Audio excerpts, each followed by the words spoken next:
because they tried to change the French Revolution from a middle-class, bourgeois, capitalist revolution, constitutional revolution, into a communist revolution. Now, Buonarroti is also the founder of the Carbonari, of which Mazzini was the head in the 1840s, which united Italy in the 1860s. Do you see? So, as if you start with Buonarroti, which as far as I can see is 1893 and 1793, 1794, I think you can trace a connection down through these various secret societies which culminated in the Mazzini Carbonari. For example, I'll say one thing. Okay. Italy was able to get free from Austria only because France defeated Austria. Why did France do that? Nobody can see why. It wasn't to France's interest. And yet France declared war in 1859 on Austria, and at the Battle of Magenta and Solferino defeated, and suddenly made a peace treaty without freeing all of Italy. And the reason we're told they suddenly made the peace treaty was because the emperor, this is Napoleon III, was so sickened at the sight of the blood. Do you see? Now, why did he do this?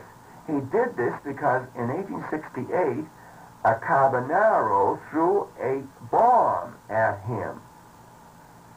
This Carbonaro was arrested, executed, but before he was executed, the emperor went to his cell, as I understand it, and the Carbonaro gave him the secret sign of a fellow Carbonaro because the Emperor of France,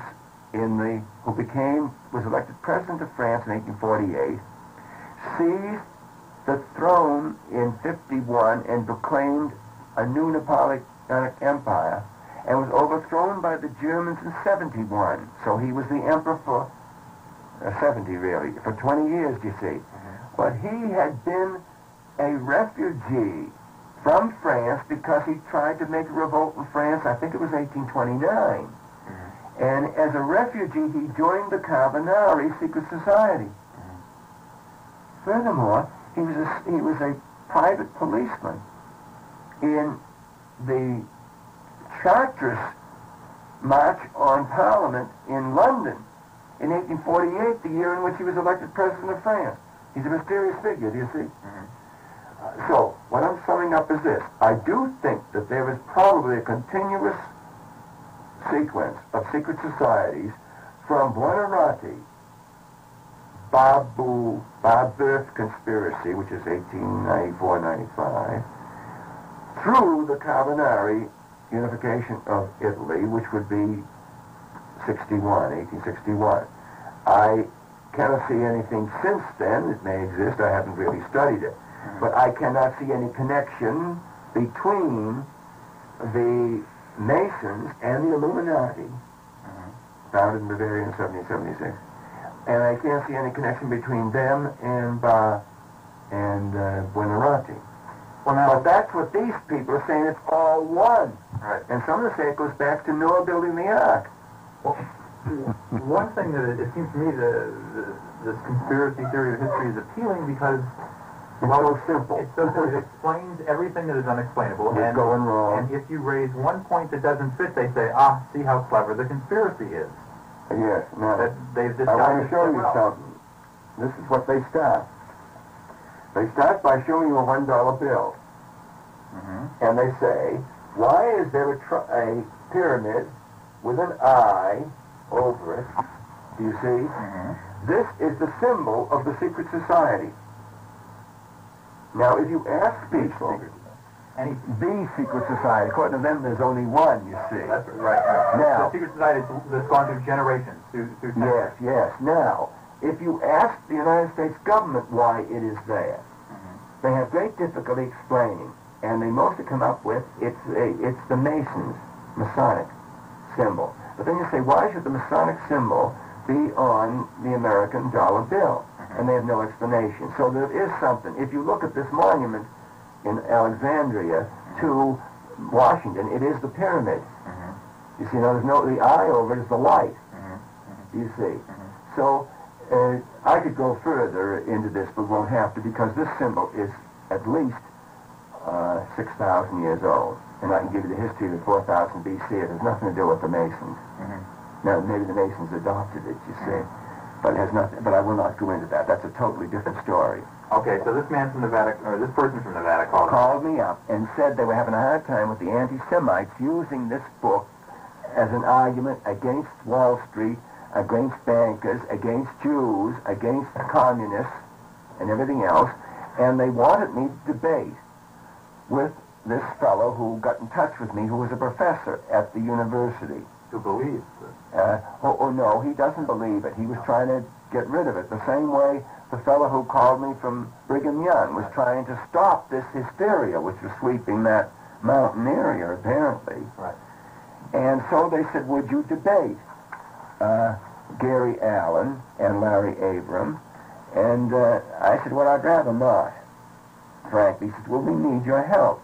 And I says, well, are they both going to be debating me? And he says, no, there's a Dr. So-and-so here who will debate with you. And he is, I think, a medical doctor. I'm not certain of that. But he was Jewish. And what he was interested in was the anti-Semitism part of it. He's going to debate on your team, on your side. On my side. Right. And they said it's going to be absolutely the strictest thing. We'll be on the air for an hour. We'll be hooked up on telephone through the country. I will be the coordinator, said this fellow, of this, and it'll be rigorous. You must stay on the subject or I will stop you. There must be no personality attacks or I will stop you. You can each talk for 10 minutes, I think it is, or 5 minutes it could have been. And then when each of the four has talked, I think it was for 10 minutes, then each will have the right to have a 5-minute rebuttal or something, you see. Now, in the course of it, I soon discovered that Gary Allen didn't know up from down. But Larry Abram was immensely well informed. He knew all about corporation finance and bankers and who were their partners. He's tremendous, I think. How did you find out talking to people? I found it out from the debate. Oh, okay, that's what I was going to ask. You did go to the debate? Yeah, Larry Allen simply repeated everything that was in here. Right. When I put in my rebuttal and said these various things, he then started pulling information at me. Some of it I had never heard of. Now, I don't know everything. And the new book that's out now, published by the Buckley, I guess it's the Bill Buckley Press, Arlington House, I suppose it's Bill Buckley, I'm not sure of that, called The Bolsheviks and Wall Street. Oh, we got to go to lunch. The Bolsheviks and Wall Street has lots of things in there that I didn't know. Now you can stop this. Yeah, well, I told you that. Do you want to put down there? Yeah.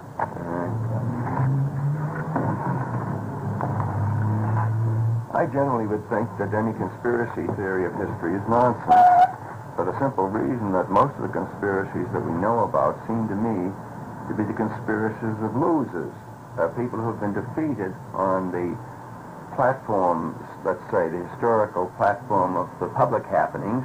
The Ku Klux Klan was their arguments and their point of view had been destroyed and defeated in the Civil War. Well, because they're not prepared to accept that, they form a conspiracy, you see, to fight against it in an underground way. And those people who could fight up in the open do so. Those who can't go underground. It seems to me this is essentially what conspiracy, the Palestinian Liberation Army, would be a similar thing. You see, I think on the whole they're pretty well a group that has not got really very much, and so they have to be terrorists. And well, if I could play the devil's advocate, I think talking about the international banking conspiracy, they have not lost out. They simply don't want any attention. They don't want to draw the ire of the people.